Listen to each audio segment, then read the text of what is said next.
تیسری چیز نماز ہے کہ لا دین لمن لا صلاۃ لہ، اس کا کوئی دین نہیں جس کی نماز نہیں ہے۔ لا دین لمن لا صلاۃ لہ، جس کی نماز نہیں اس کا کوئی دین نہیں۔ قرآن میں سب سے زیادہ جس چیز کو پھیرا گیا ہے وہ نماز ہے۔ 700 دفعہ نماز کو دہرایا گیا ہے قرآن میں، 82 دفعہ مال خرچ کرنے کا دہرایا گیا ہے قرآن میں۔ 700 اور 82 کتنا فرق ہے؟ تو تیسری چیز جو ہمیں اللہ سے جوڑے گی، بنیاد مضبوط کرے گی، وہ نماز ہے۔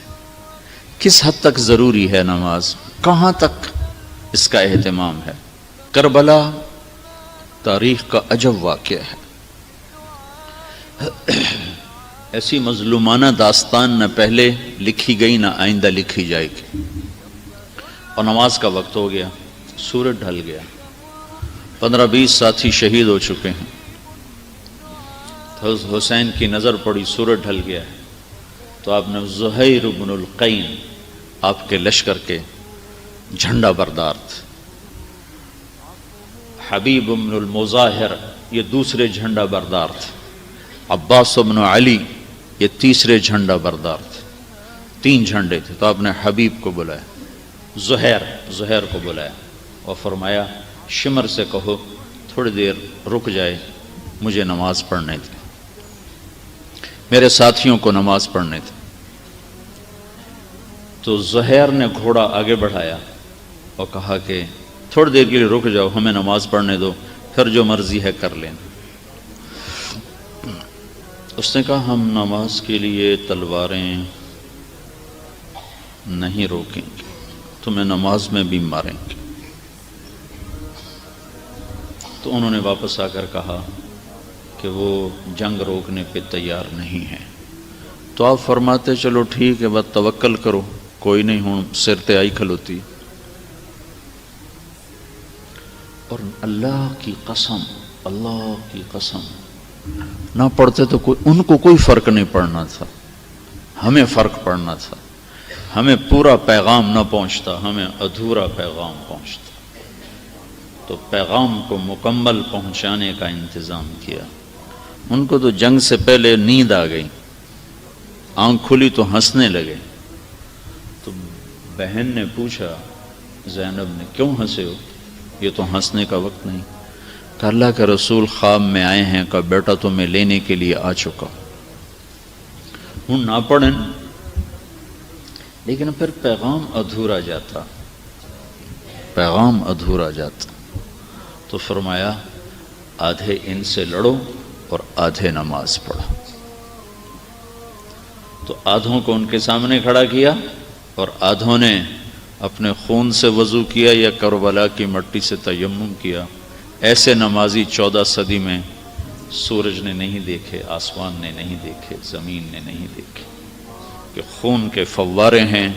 جب انہوں نے اللہ اکبر کہا ہوگا تو کیا ہلچل مچی ہوگی عرش فرش، اور جنہوں نے سجدے میں سر رکھا ہوگا تو کربلا کی مٹی نے کیا کیا بوسے لیے ہوں گے، اور تحت الثری تک زمین کا کلیجہ کیسے ٹھنڈا ہوا ہوگا۔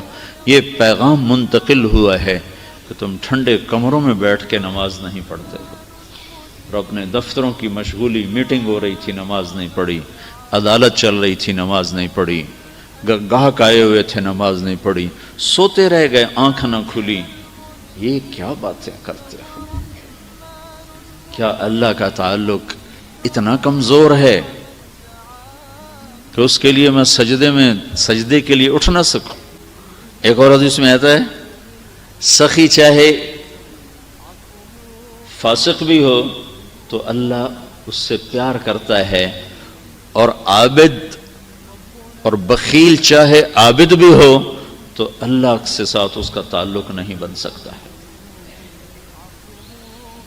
شیطان کہتا ہے میں سخی فاسق سے ڈرتا رہتا ہوں، پتہ نہیں کب اپنی سخاوت کی وجہ سے بخشا جائے، اور تہجد گزار روزے دار بخیل سے مجھے کبھی ڈر نہیں لگا کہ اس کو مارنے کے لیے اس کا بخل ہی کافی ہے۔ اس کو ہلاک کرنے کے لیے بخل ہی کافی ہے۔ یا رسول اللہ مل ایمان، ایمان کیا ہے؟ تو آپ نے کہا الصبر والسماحت، صبر کرنا، سخاوت کرنا۔ سخی اللہ کو پسند ہے، بخیل سے اللہ کو بغض ہے۔ ایک دفعہ بنی اسرائیل کے ایک عابد کی شیطان سے ملاقات ہوئی تو وہ کہنے لگا ایک بات تو بتاؤ، تمہارے یار کون ہیں؟ تمہارے یار کون ہیں؟ کہا 3 باتوں میں سے کوئی ایک بات جس میں ہو وہ میرا گھاٹا یار ہے، اور اگر تینوں ہوں تو بت او پیرے تو میں مرید ہوں۔ اس نے کہا کیا؟ کہا ایک وہ شراب پیتا ہو، مجھے بڑا پیارا لگتا، ایک وہ غصے والا ہو تو مجھے بڑا پیارا لگتا ہے، ایک وہ بخیل ہو تو مجھے بڑا پیارا لگتا ہے، اور اگر تینوں باتیں اس میں ہوں تو میں مرید تے وہ پیر۔